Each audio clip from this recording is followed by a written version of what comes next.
Alors nous sommes arrivés donc d'Af He de Baba Kama. Nous sommes aujourd'hui dimanche, on est le 28 Iyar. Donc d'Af He de Baba Kama, première ligne. Aïdim Zomemin de Mamonahu Litne. Alors nous avons hier enseigné avec Rabbi Haya qu'il y avait 24 chefs de Nézirin. Et quand on a dit à Rabbi Ushaya pourquoi tu n'as pas enseigné ces 24, parce que Rabbi Ushaya il a mis que 13 dans sa liste. Il a dit, moi je parle de argent et je ne parle pas de sanctions, c'est-à-dire des amendes. C'est-à-dire qu'on a expliqué l'argent, c'est variable en fonction des cas, mais la sanction, l'amende, selon la Torah, elle est toujours pareille, elle ne change pas. Alors maintenant on lui dit, mais voilà, les témoins, quand ils sont faux, ils payent en fonction de voilà ce qu'ils ont fait. Or, ce n'est pas une sanction. Alors pourquoi tu l'as cité dans ta liste, toi, Rabbi Ushaya? Tu as dit, pourquoi tu n'as pas cité dans ta liste, puisque tu as dit, moi je ne cite que les histoires d'argent et pas les sanctions. Les faux témoins, c'est de l'argent, il fallait les mettre dans ta liste, pourquoi tu ne l'as pas cité? Alors, ça va là que Rabbi Akiva, il te dit, moi je pense comme Rabbi Akiva. Qu'est-ce qu'il a dit Rabbi Akiva de Amar en meshalemin al pi asman. Rabbi Akiva il dit, quand des témoins, ils avouent leur faute, il ne paye pas. C'est ça le principe d'une amende. Quand quelqu'un il avoue, il ne paye pas. Et Rabbi Akiva dit la même chose. Quand des faux témoins ont été condamnés, par exemple, dans un tribunal, après ils vont dans un autre tribunal, ils vont avouer.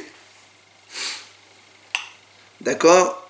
Ils ont été donc faussés dans un tribunal. Ils vont dans un autre tribunal et disent, voilà, nous on a fait un faux témoignage. Eh bien, ils sont pas tôt. Donc tu vois bien que c'est comme un classe. C'est pour ça qu'il ne s'est pas cité. Alors, on m'a dit, selon toi, alors, Rabbi Ushaya, et ça va, les Rabbi Akiva, l'etnetre goanesho. Alors, si tu dis que la Mishnah, donc elle parle comme Rabbi Akiva, puisque toi-même tu dis, je parle comme Rabbi Akiva, dans ces cas-là, il fallait mettre les deux cas de taureau. Lesquels deux cas? L'etnesho de Azir Sho, l'etnesho de Azir Adam. Tu devais me mettre le cas de taureaux qui endommagent les animaux. Et le cas aussi du taureau qui endommage les hommes. Rappelez-vous, hier on a dit que c'était la même chose, mais toi, Rabbi Akiva, tu dis que c'est pas la même chose. Où on a vu, dites-nan, la Mishnah enseigne, Rabbi Akiva omer, avtam shehaval ba'adam meshalem b'motan nezer shalem. Rabbi Akiva, il a dit, il y a une différence. Quand un taureau, il encorde des animaux, on applique ce que la Torah a dit la première, deuxième, troisième fois, il paye la moitié des dommages. Ce n'est qu'à la quatrième fois, après avoir été averti 3 fois, il va payer les dommages entiers. Ça, c'est donc selon Tanakama qui dit c'est valable aussi bien pour l'animal que pour l'homme. Maintenant, Rabbi Akiva lui dit non, si le taureau il encorde un homme, il doit payer dommages entiers dès la première fois. Donc tu vois bien qu'il y a, selon Rabbi Akiva, 2 types de taureaux. Alors dans la Mishnah, il fallait les mettre les 2.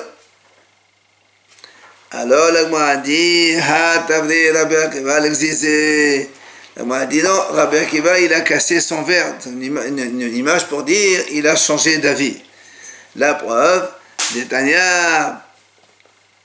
Rabbi Akiva omer yachol avtam shehaval ba'adam mishalem min ha'aliyah tamud omar hi asel umeguf mishalem ve'eno mishalem min ha'aliyah. Donc Rabbi Akiva lui-même il vient, il montre que quand un taureau innocent, il vient blesser un homme, est-ce si les blessures sont plus importantes que la valeur du taureau, est-ce que le propriétaire il va rajouter de l'argent de sa poche? C'est le cas d'Amoad. Et tamud omar hi asel lo. Et Rabbi Akiva dit non, mais Gofo Meshalem, il ne paye que de son propre corps, et il ne paye pas de sa poche le propriétaire, mais seulement du corps du taureau. Donc tu vois bien que Rabbi Akiva il est revenu sur ce qu'il a dit. Maintenant, l'Agma lui dit très bien. Ha'ones, ve'amefate, ve'amorsi shemra, de mamonao, litne. Et moi, dit là aussi, toujours la même question. Toi, Rabbi Ushaya, t'as dit, moi je ne parle que d'argent, je ne parle pas de knas, pas des sanctions. Si tu prends le violeur, le séducteur ou le motzi shemra, des mamonao, ça aussi, c'est vrai qu'il y a un knas, puisqu'on a dit que le violeur et le séducteur, ils doivent payer 50 pièces d'argent au père de la fille, et le motzi shemra doit payer 100 pièces. Mais il y a aussi d'autres paiement qu'il doit payer, notamment la honte qu'il fait à la fille, etc. Et ça, c'est de l'argent. Alors, pourquoi tu ne l'as pas enseigné? Alors, le Gemara dit, Man nafshach. Il répond comme ça. Et Nezer Tanale. Parce que quand même, dans ces trois cas-là, il peut y avoir un dommage, il peut y avoir de la souffrance, il peut y avoir de la honte, comme on a dit. Alors il dit, et Nezer Tanale. Si c'est un dommage, on l'a déjà enseigné. Et Tsar Tanale. Si c'est de la souffrance, il a déjà enseigné Rabbi Oshaya. Et Boshet Tanale. Si c'est la honte, là aussi, il a déjà enseigné. Et Pgam et le Nezer. S'il y a une Pgam avec un défaut, c'est aussi un Nezer. Qu'est-ce qui te reste? C'est-à-dire, dans ces trois cas-là, même s'il y a plusieurs paiements différents, tous ils sont donc déjà cités par Rabbi Oshaya, et on n'a pas besoin de les recommencer. Le seul élément qui manquait, c'est le Knas, et Rabbi Oshaya te dit, moi, le Knas, je ne parle pas de ça. La Gemara continue une autre question. Hametame ve'amedameya ve'amenaser. Dema monahu litne. La Gemara dit, voilà les trois cas. Quand on a dit, un homme, il rend impur la récolte du prochain, la trouma du Kohen, par exemple. Ou bien, le medameya, il mélange la trouma avec le holin, et donc il lui fait perdre de l'argent. Ou encore le menacer, celui qui verse le vin de l'arbre d'Azara et rend le vin nesser de l'autre. La Gemara dit, tout ça, c'est mamona, puisqu'on paye en fonction des dommages qu'on a fait. C'est pas une amende. Alors pourquoi Rabbi Oshaya ne les a pas mis dans sa liste? Pardon. Alors il te répond. Il te dit, Manafshach, de deux choses l'une. Et Hezer she'enoneka shem Hezer, parce qu'il y a une notion qu'on appelle Hezer she'enoneka, dommage non visible.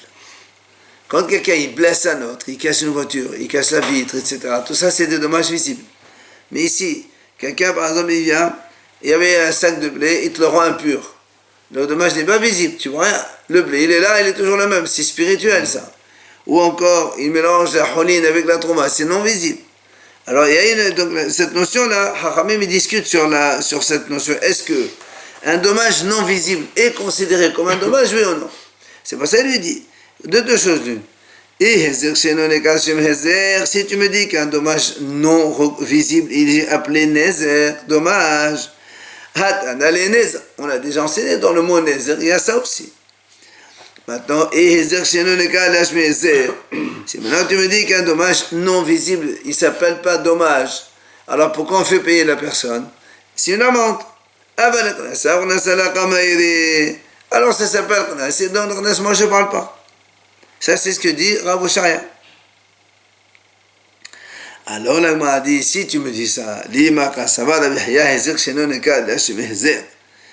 si tu me dis que le Hezer, si on dit comme ça, le Hezer, s'il n'est pas visible, il ne s'appelle pas Nezer, donc c'est un Knas. C'est pour ça que Rabbi Oshaya n'a pas parlé. Et donc c'est pour ça que Rabbi Oshaya en parle. Parce que Rabbi Oshaya a rajouté ça dans sa liste. D'accord? Alors s'il en parle, donc on va croire que quoi? On va déduire que Rabbi Oshaya pense qu'un dommage non visible, c'est pas un dommage. Parce que dit Eshime Hezer, parce que tu dis que le dommage non visible c'est un Nezer, c'est un dommage. Hatanale Nezer, on a déjà cité, Nezer, ça inclut tout ça. Alors pourquoi Rabbi Oshaya il le rajoute derrière? C'est que pour lui, Hezer chez Nonika, un dommage non visible, c'est pas un Hezer, c'est pas un dommage. Pourtant la trouma, quand il met quelque chose d'impur, c'est un gros dommage ça. Oui, mais c'est pas visible. Parce que même ça doit s'évaluer par rapport à la perte. Oui, mais c'est pas visible. Toute la question. Pour lui, ça veut dire que lui il payerait pas quand même. Non, c'est pas qu'il ne paye pas. Il y a un knas. Il y a un knas. Tana Hezira de Menkela, Tana Hezira de la Menkela. Alors Rabbi Oshaya il te répond, c'est pas grave. Moi j'ai parlé, tu me dis voilà, mais c'est la même chose que Nezer. C'est vrai, mais il y a quand même un Nezer qui est visible et un Nezer qui n'est pas visible. Donc moi j'ai dit donc divisé en deux cas différents. Là, le premier cas, le Nezer dans la Mishnah quand on a parlé, c'est le Nezer visible. Ici on parle de Nezer non visible. Bishama l'agmadi l'itana didan tana minyana l'imati de Rabbi Oshaya. Rabbi Oshaya tana minyana l'imati de Rabbi Oshaya. Ella minyana de Rabbi Oshaya l'imati mai. L'agmadi, question. Quand Rabbi Oshaya Quand la Mishnah dit il y a 4 dommages, alors on pose la question, pourquoi tu me dis il y a 4 dommages? Moi je sais lire, tu me dis Hashod, Habol, Amaver, ils sont 4, pourquoi tu dis 4? Il dit non, parce que la Mishnah, le Tana, il veut te dire, moi je ne compte pas je veux exclure ceux de Rabbi Oshaya. Alors je dis il n'y a que 4. La même chose, Rabbi Oshaya, quand il dit il y en a 11, pourquoi tu dis il y a 13? Pourquoi tu dis il y a 13? Je les vois très bien qu'ils sont 13. Et là, c'est pour exclure la liste de Rabbi Hiya, parce qu'il a rajouté les 24. Maintenant, enfin, il a rajouté donc le 11 pour faire 24. Maintenant, le Mourad dit, alors pourquoi Rabbi Hiya a dit à 24? Je ne sais pas compter, moi. Le Mourad dit, les Ma'atim Mousser ou Mfagel. Il dit, Rabbi Hiya, il voulait exclure 2 choses. Ce qu'on appelle Mousser. Mousser, c'est quelqu'un qui, enfin, un collabo, il va donc vendre les biens des Juifs au Goïm. D'accord? Celui-là, on l'exclut. C'est pas un chef de dommage. Ou bien un Mfagel, c'est quand un Kohen, il rend non valable un korban. Tu dis, voilà, j'ai un korban de Rachid, par exemple, de Hatat, lui, il le fait shlamim. Alors, bon, le korban, il est valable, qu'on a dit dans la Mishnah, quand un korban, il est fait par un autre, il est valable, mais seulement le propriétaire, lui, il n'est pas acquitté, il faut qu'il apporte un autre animal. Donc, pour la Hiya, ces 2 cas-là, ils sont exclus. C'est pour ça qu'il a dit, il y a 24, il n'y a pas autre chose. Alors, il dit, oui, et pourquoi tu les exclus? Et lui, prends-les, qu'est-ce qui te fait que tu exclus ces 2-là? Alors, Bishlama Mefagel, Bakodashim la Kamel.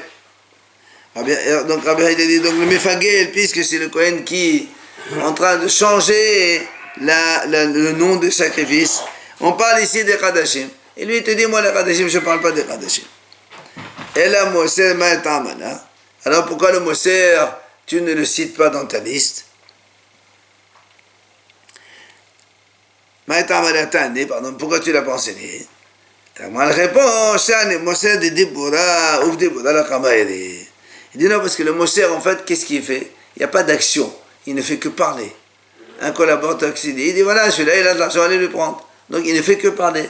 Et lui, il ne parle pas des dommages causés par la parole. Et Shemra, c'est exactement. Le Mourad dit, c'est exactement ça. Voilà, Shemra, quand un homme, il a le lendemain du mariage, il va au tribunal. Il dit voilà, j'ai trouvé que cette femme-là n'a pas été jeune fille, donc elle a déjà une relation avant.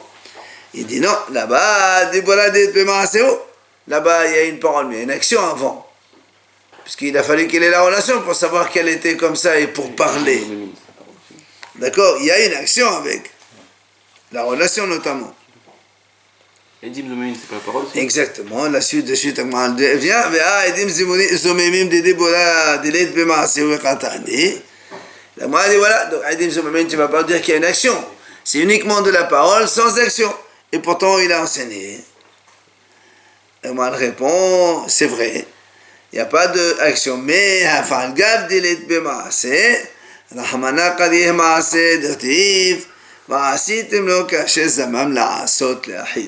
comme dans la Torah, on a donc considéré la parole des témoins comme une action, puisque la Torah dit, tu les feras comme il a voulu faire un autre.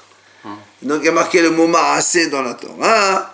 Alors on considère ça comme une action et non pas comme une parole. Alors donc elle conclut tout ça. Mishlama letana tana avot mikela de katoldot. Ella le Rabbi Hiya ve Rabbi Oshaya avot mikela de katoldot. Toldot en maïneo.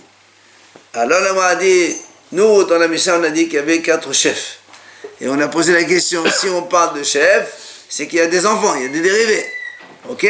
Et on a cité les dérivés de Tor, le Boro, le taureau, le trou, le feu, on en a parlé. Mais alors, Rabbi Oshaya, Rabbi Hiya, c'est quoi les dérivés de leur chef à eux? Amar Rabbi Abaou, il dit Rabbi Abaou, Kulan ki avot les shalem memeta. Rabbi Abaou répond, il dit c'est vrai, on les a appelés des avot, mais ça ne veut pas dire qu'ils ont des tolvot, ils n'ont pas de tolvot, pas de dérivés. Alors pourquoi tu l'appelles avot? C'est pour dire qu'ils ont la même statut que les autres, dans le sens où les shalem memetav. C'est-à-dire, si un homme il fait un dommage et il n'a pas d'argent pour payer, il va payer des terrains et paiera Mimetav Ha'az, du meilleur des terrains qu'il a. Rappelez-vous, on a dit il y a 3 types de terrains, le meilleur, le mauvais et le moyen. Et bien, dans les Nizakin, on prend les Metav Ha'az, le meilleur des terrains. La dit, quelle est la raison? Atia tahat nitina ishalem kesef. La dit, tu sais pourquoi? Parce qu'en fait, on fait Xira Shava avec le mot tahat, avec le mot netina, donné, avec le mot yishalem et avec le mot kesef. Ces 4 mots-là, on les retrouve dans les 24 dommages. C'est-à-dire, Rashi, si vous voulez, on va le lire, le Tahat Netina, premier Rashi, enfin la première moyenne ligne de Rashi. Oui.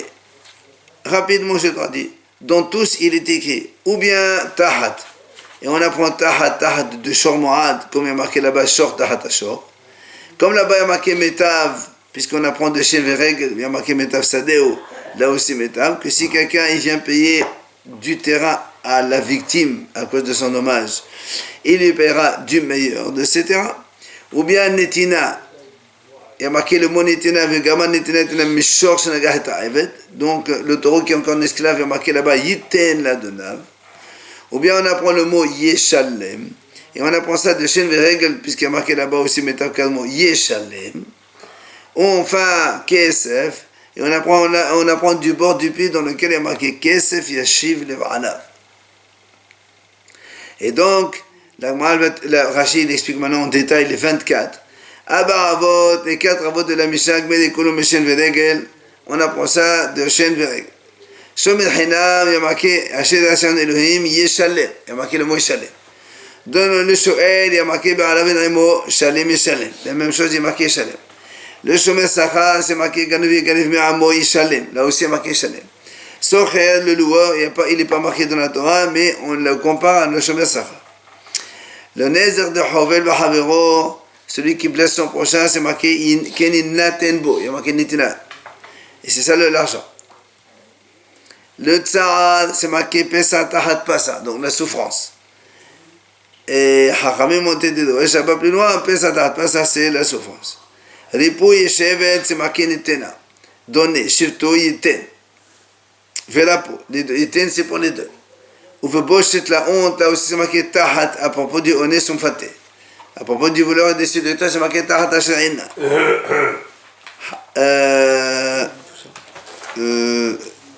Donc, alors après les 5 choses qu'on apprend pour l'homme, donc on apprend de là. Dans le paiement double, il y a marqué Yishalem Shenaim. Dans le paiement 4-5, il y a marqué Yishalem. Dans le capital du voleur, il est inclus dans le Kefel. Le Gez, il y a marqué Venatan, le vol. Aïdim Zumami, c'est marqué Nefesh Ben Nefesh. Et Nefesh Ben Nefesh, c'est comme si il y a marqué Tahat Nefesh, c'est la même chose. On est son faté aussi, c'est marqué Venatan, il donne. Et donc, tu vois bien, enfin, le dernier cas, Metamem Damer Nasser, ça fait partie des dommages. Et dans le Nézer, on a déjà vu que c'est marqué Tahat. Voilà comment Rachid te donne la liste rapide de toutes ces 24 choses où on apprend justement que quand ils ont dommage, ils doivent payer du meilleur de leur terre. Après, on a dit dans la Mishnah, Lo Arei Ashod Ka'arei Mavai. Ce n'est pas pareil le taureau comme le Mavai. Alors, la Moua dit, Maïka Amar. Qu'est-ce qui veut dire ici la Mishnah? Amar Zavid, Mishime de Rava Achira Amar. Dertov la Haman Ahada, Vitete Darmene. Hadaraman Hada Mehada Leatia. Il m'a dit, qu'est-ce que ça veut dire la Mishnah? Qu'est-ce qu'elle veut dire par là? Elle dit, en fait, la Mishnah elle pose une question. Pourquoi tu as besoin de marquer le taureau et le Mavai?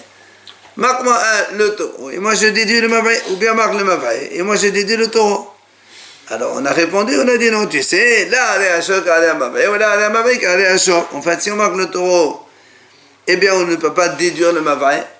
Alors on a déjà expliqué ça. Si tu dis que le Mavai, c'est la dent, et le taureau, c'est la corne elle a l'intention, et la dent, elle n'a pas l'intention. Ici, le taureau, c'est le pied, la patte. La patte, c'est fréquent, alors que la dent, non. La même chose, si maintenant tu inverses, tu me dis, la dent, je ne peux pas déduire ni la corne parce qu'elle ne profite pas, ni la patte non plus parce qu'elle ne profite pas. C'est selon celui qui dit que Mavai, c'est l'homme. On a déjà dit hier. que l'homme, il paye les 5 choses et le taureau non, et le taureau, il paye Kofar et l'homme non. Donc tu es obligé de marquer tous les deux. Après, on a dit, on a dit après, la Mishnah, elle a dit, on a obligé donc de enseigner le taureau plus le mavaé et aussi le feu. On a commencé par le feu. Parce que les deux premiers, ils ont un souffle de vie, mais le feu ne l'a pas. Là aussi, il a dit, en nom de Rabba. Voilà ce qu'il veut dire. Que le pasuk il écrive 2 et on apprend le 3e. Après il dit non, il le dit, on ne peut pas apprendre l'un de deux. C'est pour ça qu'on a écrit tous les 3. Maintenant, Amar va, il dit Rava comme ça. En vérité, tous les 4, si tu en prends Kishadit Bod Benayo, Atea Kulhu Bemahasad Levar Mekeren. Si tu prends par exemple 2, et dans les 2 tu mets le bord, le trou là-dedans, tu peux déduire les autres. Sauf le keren, que pour la corne ça marche pas, parce que dans la corne on peut objecter cet enseignement. Comment on objecte? Parce que quand tu me dis j'apprends du keren ces choses-là, tu dis non, parce que les autres ils sont mo'ad dès le début. Que la corne, elle n'est pas mo'ad, la corne elle passe par le stade de tam, elle peut être donc moitié des dommages, et après 3 fois elle va payer les dommages entiers. C'est pour ça que ça ne marche pas. Tam, c'est moitié des dommages, tam? Oui, 3 premières fois. Maintenant, pour comprendre ça, on va faire ce grand Rashi qui s'adit évidemment, comment Rabbi le dit, si tu mets le pi, alors tu peux déduire les autres. Comment? Il dit voilà, on va le faire ensemble, comme ça on comprend. Alors, si tu écris le bord et un des autres, on apprend tout le monde de lui et de l'autre. Et donne le premier exemple. Si on marque la corne et le trou, j'ai déduit la dent. Comment? Il dit comme ça. Le trou, il ne marche pas, il est hayab. A fortiori, la dent qui marche, elle est hayab. Tu vas me dire, mais c'est pas pareil. Le trou, quand on fait un trou, normalement, c'est un potentiel pour endommager, puisqu'un trou, c'est pour faire tomber les gens. Alors que la dent, elle n'est pas faite pour endommager. La dent, ça peut manger gentiment, elle ne fait rien. Alors qu'elle ne regarde, prend la corne, elle n'est pas et pourtant, elle paye. Alors on dit non, mais la corne, elle a l'intention d'endommager. Alors que la dent, non. Alors on dit, mais le trou aussi, il n'a pas l'intention d'endommager. Alors, et donc on fait la triade ensemble. Donc, si on prend bord plus keren, on peut déduire la dent avec Afani Avishen. La même chose, si on prend bord et keren Rashi continue, vechen regel. Je peux déduire la patte de keren plus le trou. Comment? Tu me dis, voilà le puits, le trou, quand on le trouve, c'est un potentiel pour endommager. La patte, elle, c'est pas un potentiel pour endommager. L'animal, quand il marche, il n'est pas tout le temps en train d'endommager. La même chose. C'est pas un potentiel pour endommager. Pourtant, il paye. Tu vas me dire, mais non, le keren, il a l'intention d'endommager, mais c'est pas le cas de la patte. Alors, le trou, il monte, il n'a pas l'intention, et pourtant, il est hayab. Donc là aussi, avec bord et keren, je déduis esh. J'ai déduit règle, pardon. La même chose tu fais avec le feu. Tu prends keren et bord. Donc la Torah, elle enseigne seulement la corde et le trou. Et moi, je déduis le feu. Tu n'as pas besoin de me dire. Comment? Là aussi, le bord, il ne marche pas. Hayab, le feu qui marche à fortiori. Tu vas me dire, mais le trou, pardon, il est fait pour faire tomber les gens et faire endommager, etc. Donc je vais te dire, voilà, le feu, il n'est pas fait pour endommager. Et donc on fait la même chose à 3, keren, bord et esh. Donc quand on a mis le bord avec la corne, on a déduit esh, on a déduit shen, on a déduit règle. Maintenant, si tu veux la même chose, si la Torah l'écrit bord plus chaîne, que la Torah l'écrive que la dent et le trou, moi je vais déduire la corne, je vais déduire, non, pas la corne, parce qu'on a dit que, on a dit la corne ça marche pas, parce que la corne c'est pas Mourad Mithilato. Donc si la Torah l'écrit le trou et la dent, je vais déduire le feu, je vais déduire la pâte, d'accord? Et on n'a pas besoin de les citer. Et le Rachid dit comme ça. Si on écrit le trou et la dent, on apprend les deux autres, sauf la corne. La même chose, comment on fait? On dit, le trou, il n'a pas l'habitude de marcher pour endommager, il est hayab. Règle ve'esh, la pâte et le feu qui marchent, a fortiori qu'ils sont hayab. Vechen adam aussi, la même chose. Tu vas me dire, non, le bord, le trou, quand on le fait, c'est pour faire tomber, donc endommager les gens. Alors que la dent et le feu, non. Il dit, c'est vrai, seulement, voilà la dent, elle n'est pas faite pour endommager, pourtant elle est hayab, elle paye quand elle mange. Tu vas me dire, non, la dent, elle a un profit quand elle mange, ce qui n'est pas le cas de la pâte. Alors il dit, oui, le bord, le trou, il n'y a pas de profit, et pourtant il est hayab. Donc de là, on apprend tout cela. La seule exception qu'on ne peut pas apprendre, c'est Keren. Pourquoi? Comme on a dit, Keren, c'est pas Mourad Mithilatok, tous les autres, ils sont Mourad depuis le début. Donc, et la Rashi continue, et que tu es Bor et Regel. Là aussi, si on écrit la Torah, nous donne dans la Mishnah ici Bor et Regel, moi je vais pouvoir déduire la dent, je vais pouvoir déduire le feu, d'accord? Et je n'ai pas besoin de les citer. Et ainsi de suite. Et ainsi de suite. Bor et Esh aussi la même chose. Si on écrit Bor et Esh, on va déduire la dent et le pied. Et c'est comme ça que donc Ravaï nous dit que si tu prends deux éléments, mais tu mets le bord avec eux, dans les deux éléments il y a le bord, alors on peut facilement déduire les autres chefs de dommages. Sauf la Keren, on ne peut pas la prendre, on l'a déjà dit, parce que donc Keren, il n'est pas Mourad Mithilato. Alors le Gemara dit Ulman de Amar Adaba Keren Adif Hashkamalatu Le'azir Aflo Keren Miatia. Le Gemara dit Mia Hacham qui dit lui, au contraire Keren c'est encore plus sévère, puisque la Kavia a l'intention d'être Mazir. Dans ces cas-là, si tu me dis que la Keren il est plus sévère, alors maintenant, même le Keren, on peut apprendre d'un couple, soit bord Regel, soit bord Shen, soit bord Esh, soit tu peux apprendre un Keren aussi.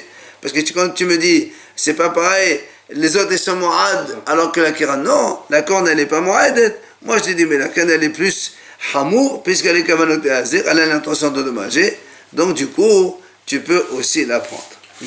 Alors, le bord aussi, c'est pas. Tu dis c'est plus Hamour que le bord, mais le bord aussi, c'est puisque c'est Kavanot Azik aussi. Le bord, c'est pas Kavanot Azik. C'est ce qu'on a dit jusqu'à maintenant. Ah non, c'est le Keren Kavanot Azik. Non, ça c'est Tehillatan, Tehillat Asiyatan, la Nézer, le potentiel quand on il le fait. Tu fais un trou dans la rue, ça ne peut jamais faire du bien, un trou dans la rue. Ça ne peut que faire du mal. Mais c'est pas une intention, il n'y a pas une intention. Alors là, moi, a dit, puisque selon Rava, la Mishnah elle aurait pu me citer deux, et moi j'aurais pu apprendre le reste. Alors pourquoi la Mishnah nous enseigne les quatre? Tu n'as pas besoin. Pourquoi la Torah nous a donc cité les quatre? Parce que la Mishnah elle a donc trouvé dans la Torah, c'est pour ça qu'on les a cités. Comment elle répond? Les Elchotehen. Parce que chaque chef de dommage, il a une particularité. Laquelle, la Gemara va nous la donner de suite. Il dit la corne, c'est pour que tu saches qu'il y a une différence dans les dommages de la corne. Il y a le tam et après il y a mourad. Tam, c'est-à-dire donc la corne, elle est la seule. Quand un animal est en corne avec sa corne, les 3 premières fois, il ne paye que la moitié des dommages. Ce n'est qu'à la 4e fois, après l'avoir averti 3 fois, alors il va payer dommages entiers. Ça, c'est la corne.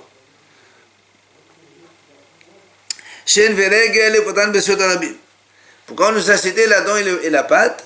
C'est parce que justement pour t'apprendre que quand est-ce que la dent, quand elle mange, ou le pied, la patte de l'animal, quand elle écrase des objets, c'est hayab, c'est seulement quand ils font ça dans les domaines privés. Un taureau qui mange dans le domaine public, il ne paye pas. Un taureau qui écrase un objet qui se trouve dans le domaine public, il ne paye pas. Parce que si tu laisses ton objet dans le domaine public, tu sais très bien qu'il y a des gens qui passent. C'est comme un homme quand il marche, il écrase un stylo par cœur, je sais quoi, qui coûte 1000 euros. Tu vas pas le dire, tu payes. Monsieur, je marche dans la rue, je ne peux pas regarder où je marche. C'est pour ça qu'ils ne payent le taureau et la patte que les dommages qu'ils ont causés dans un domaine privé d'un autre. Et si l'endommage est dans un domaine public, Non. un objet public? Tout ce qu'il n'y a pas de problème. L'objet public, ça appartient à personne. Ça appartient, voilà, par exemple, ça appartient à la abribus. C'est du mobilier urbain. Oui, alors, un abribus, tu ne vas pas dire qu'on va écraser un abribus. Avec la voiture, je rentre dedans. Ah non, ça c'est dans ces cas-là, c'est pas façon de marcher, ça c'est la corne, ça. Non, mais par exemple, un taureau, il a un dommage dans la ville, quelque chose qui appartient à la ville. Non, là on parle ici de marcher avec l'épée, en marchant on écrase. D'accord? Voilà. Maintenant, il reste bord. Pourquoi il nous a enseigné le bord? Leftor bo et hakilim. Parce que dans la Torah, c'est marqué comme ça. Si un homme, il creuse un trou, Venaf al-Shamma shor o hamor, il tombe là-bas un taureau ou un âne, il meurt, oui, on paye les dommages. Mais Hachamim ont dit, shor velo adam, hamor velo kelim. C'est-à-dire, si un homme, il creuse un trou dans la rue, il tombe un âne avec maintenant 2 cruches pleines de vin. Il tombe, l'âne, il meurt, les cruches se cassent, tout est fichu. On ne paye que l'âne, on ne paye pas les kilim. C'est comme ça, la Torah l'a dit. Maintenant, Rabbi Yehuda dit Mechayev an esrei kilim babor, leftor bo ta'adam. Maintenant, Rabbi Yehuda, lui, il a dit, Rabbi Yehuda, il n'est pas d'accord avec cet avis-là. Il a dit, lui, quand un hamor il tombe avec les kilim, on paye aussi les kilim. Alors tu dis, alors pourquoi tu me cites le bord, qu'est-ce qu'il a comme particularité? Leftor bo ta'adam. Parce qu'il y a marqué que si un homme il tombe là-bas, il meurt, on ne paye pas le prix de l'homme. T'as qu'à ouvrir les yeux où tu marches, mon cher. Un homme, il voit un trou. Des fois, la nuit, il ne peut pas voir. Hein. À la nuit, on ne paye pas. Et l'aveugle, pauvre. C'est si l'aveugle, ils ont dans ce trou. L'aveugle, on va voir le cas de l'aveugle. Bien. C'est comme une bonne banane. Bien vu. Bien vu. Absolument. Absolument. Si quelqu'un il jette une peau de banane dans la rue, ouais. Et après quelqu'un il glisse dessus, il tombe, si on sait qui l'a posé, il paye évidemment. On a vu le crachat déjà. Ouais. Adam lehayevo be'arba'at dvarim. Maintenant, donc on continue à enseigner pourquoi la Mishnah elle enseigne tous les cas. Chacun il a une particularité. C'est quoi la particularité de l'homme? C'est que l'homme, quand il blesse un autre homme, il doit lui payer les 4 choses supplémentaires. On en a parlé hier, donc en dehors du dommage, il y a la souffrance, le chômage, les soins médicaux et la honte éventuelle. Esh leftorbo et hattamun. Pourquoi la Torah nous enseigne le feu? C'est aussi une particularité. Imaginons que moi je fais une grillade, tranquille chez moi à la maison, je finis, je débarrasse, mais il y a un peu de braise encore qui reste allumée, j'ai dit c'est pas grave. Un petit coup de vent comme ça, une brise gentillette, elle fait passer le feu sur les herbes à côté, pop, pop, ça va dans le champ voisin. Ça incendie le champ. Il faut que je paye le champ. Oui.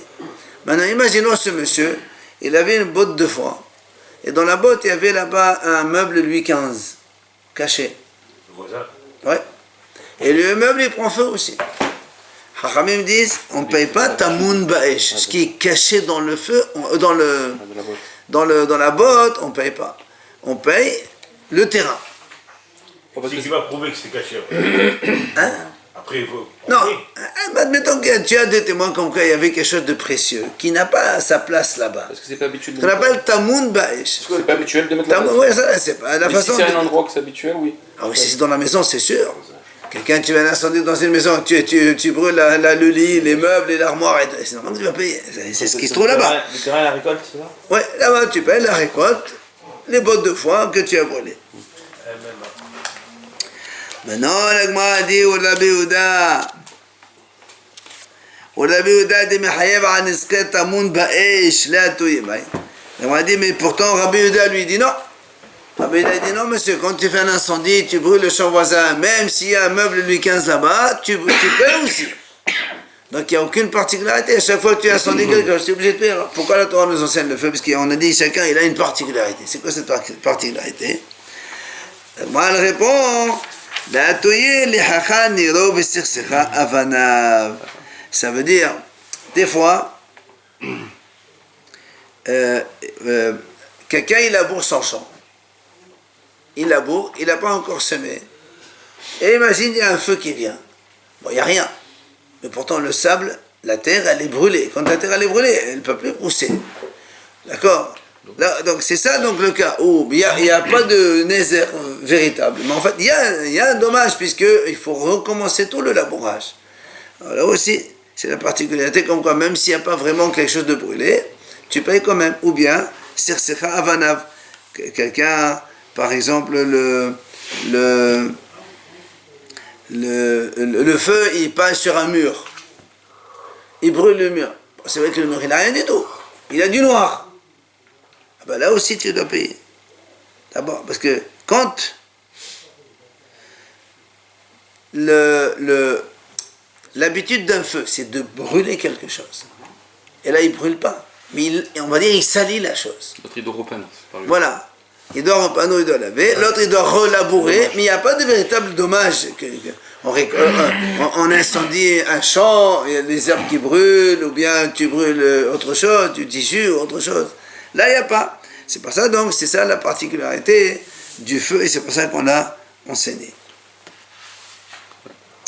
Hasad Hashaveh Shebahen. On a vu dans la Mishnah le point commun de tout cela. Parce que n'oublions pas, on revient à la Mishnah. On a dit, voilà, il y a 4 chefs de dommages. On les a cités les 4. Après, la Mishnah nous dit, c'est différent l'un et l'autre. Donc, on a dit, on ne peut pas apprendre l'un de l'autre. Ça, tu savais, le point commun à tous, c'est quoi? On m'a dit, là, qu'est-ce que tu veux m'inclure là-dedans?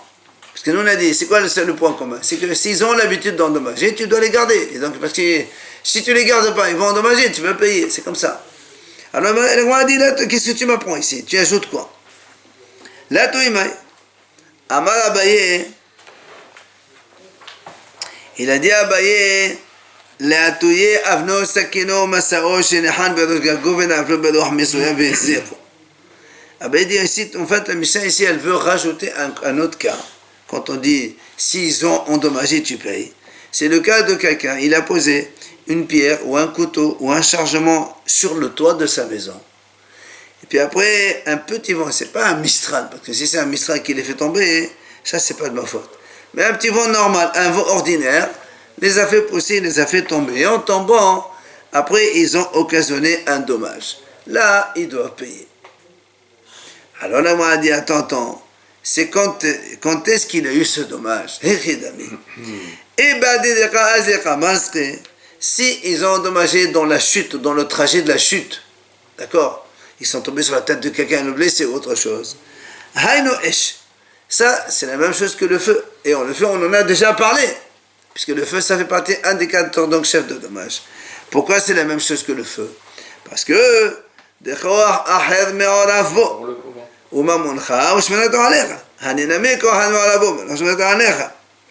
si, parce que le feu, comment il se déplace le feu? C'est qu'un petit vent. Il faut un petit vent minimum. Alors, donc, s'il n'y avait pas de vent, le feu il s'arrête, il s'éteint tout seul. Donc là aussi, si le dommage il est causé dans le trajet de la chute, c'est comme le feu. Puisque le feu, il y a un mélange d'une force extérieure qui vient, et c'est ton bien, et tu dois le garder. Et tu ne l'as pas gardé, alors tu payes le dommage. Donc c'est la même chose que le feu. Tu me racontes rien de plus. Mais là, le feu, il va chez le voisin. C'est pareil. Et là aussi, que le couteau, il tombe. Non, là, on parle que le couteau, il tombe sur quelqu'un qui marche dans la rue. Ou un chargement, on est dehors, évidemment. Maintenant, si maintenant tu dis non, le dommage il a eu lieu après qu'ils sont tombés au sol.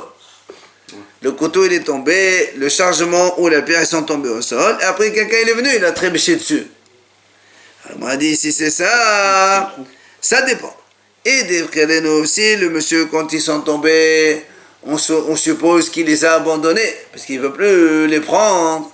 Ah, dans ces cas-là, Ben Rab, Ben Shmuel Hainobor. Alors ça, c'est la même chose que le bord, c'est le trou, ça. C'est comme quelqu'un, il fait un trou et il s'en va.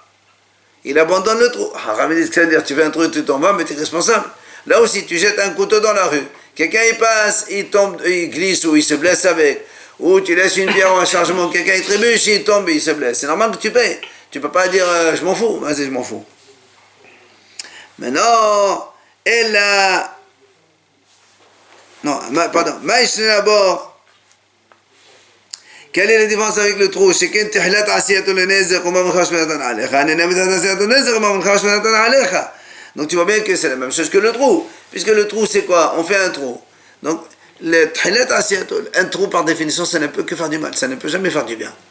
Un trou dans la rue. La même chose. Un couteau que tu jettes dans la rue ou un truc, n'importe quel obstacle que tu mets dans la rue et tu t'en vas, c'est sujet à un problème. Donc ça peut endommager, donc tu payes. Mais non, on parle ici qu'il n'a pas abandonné. C'est-à-dire que quand il est tombé son couteau, son chargement, eh ben, il ne les a pas abandonnés, il pensait venir les récupérer. Alors la moi dit même là, l'Ishmuel de Amakolambo de la Madainobo. Selon Shmuel qui a dit, même s'il n'a pas abandonné, c'est comme le bord. Même s'il n'a pas abandonné, c'est comme le bord. C'est-à-dire un trou, c'est comme quelqu'un dit, il creuse un trou, et après il dit voilà, je ne l'abandonne pas, il est le mien, il a creusé dans la rue, c'est à moi, mais ben, même si c'est à toi, quand quelqu'un tombe, ça ne s'appelle plus à toi, tu l'as laissé dans la rue, donc quelqu'un tombe, tu es obligé de payer les dommages. Il est encore plus responsable, non? Encore plus. Bien sûr. M'a dit non, en vérité, il a abandonné. Alors on a dit tout à l'heure, s'il les a abandonnés, c'est comme le trou, selon Rav Shmuel, et tous les deux sont d'accord. Alors il dit non, mais ils sont pas, on ne peut pas les comparer au bord. Pourquoi on ne peut pas les comparer? Il dit, parce que il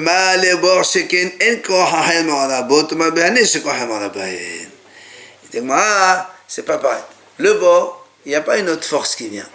Quand tu as creusé le bord, il était là, il n'a pas bougé. Alors que là, quand tu as posé ta pierre, ton chargement et ton couteau dans le toit, c'est un vent qui est venu, il les a fait tomber dans cet endroit-là. Donc tu ne peux pas dire que c'est la même chose que le bord. Donc, on parle de là qu'il ne les a pas abandonnés. Non, pardon, dire qu'il les a abandonnés. Quand il a mis sur son toit, il a abandonné?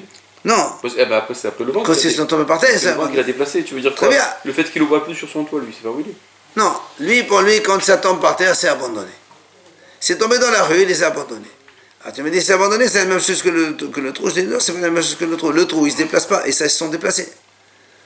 C'est pour ça que quand la Mishnah a dit Hassad, Hachavé, Shibaen, pour l'instant, on reste là aujourd'hui, c'est pour inclure ce cas-là où quelqu'un il a mis ses objets dans le toit, ils sont tombés par un vent ordinaire, d'accord? Et là, il te dit, il est hayab comme le trou. Tu vas me dire, c'est comme le trou? Non, c'est pas comme le trou. Le trou, il n'a pas de force extérieure qui le fait boucher. Et là, ils sont tombés par une force extérieure. Donc on ne connaît pas de ça chez justement, c'est ça qui est inclus. C'est pas ce mot qui ne sert à rien, il te sert à prendre ce cas-là. Qui n'existe pas dans la Mishnah encore. Voilà. D'accord.